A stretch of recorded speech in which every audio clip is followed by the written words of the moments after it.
The ice storm of 2023, the power outage of 2023. We had a caller a moment ago, and Susan out in Pierrefonds saying, what's going on? I don't know if there's a warming center out here. It's 16 degrees in my house. I said we'd have Jim BEIS on, the mayor of Pierrefonds-Roxboro. He's on the line right now. Jim, thank you for taking the time today. Can you bring us up to date? What is happening out there? And where is the warming center in Pierrefonds? Good afternoon, Aaron. Thank you for having me. In fact, all the designated warming shelters that we have, according to the emergency measures plan, all of them have no power as well. As is the case in many other communities, we're working with civil security since this morning, and we've identified one of them as being a potential site that we're looking at with civil security, because civil security, Red Cross, of course, will assume that role. But we're collaborating, working with them to try to find. They are working to get a generator and try to get one of those centers up and running. So at the moment, as many folks have done, have gone to Fairview, for example, as a warming center, as a charging station.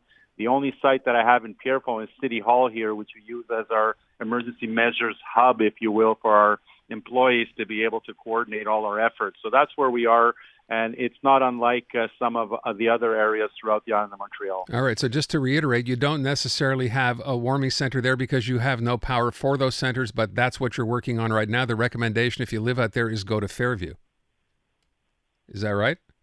Yeah, well, right now, this is what we're doing. And like I said, the unfortunate reality is 90, if not more than that, 90% of our community has been affected by these power outages. Mm-hmm. And all the centers, community centers, that we would designate under normal circumstances, churches and all that, all of them have no power. You see high schools, PCHS being one of them. And so because of that, we can't open them up to the general public at this moment. And this is why we're working closely with civil security to be able to at least get a solution locally for allow people to get there and not have to navigate through some of the traffic jams that we've seen on some of the main arteries like Sources, St. John's, St. Charles, and others, throughout the island. Jim, do me a favor. When you find out, when they tell you get a generator in one of those centers out there, will you let us know so we can pass along that information? We will definitely do that because, communication is a huge issue for us this time around with the cell service being what it is. Our primary, avenue to communicate information is social media and websites.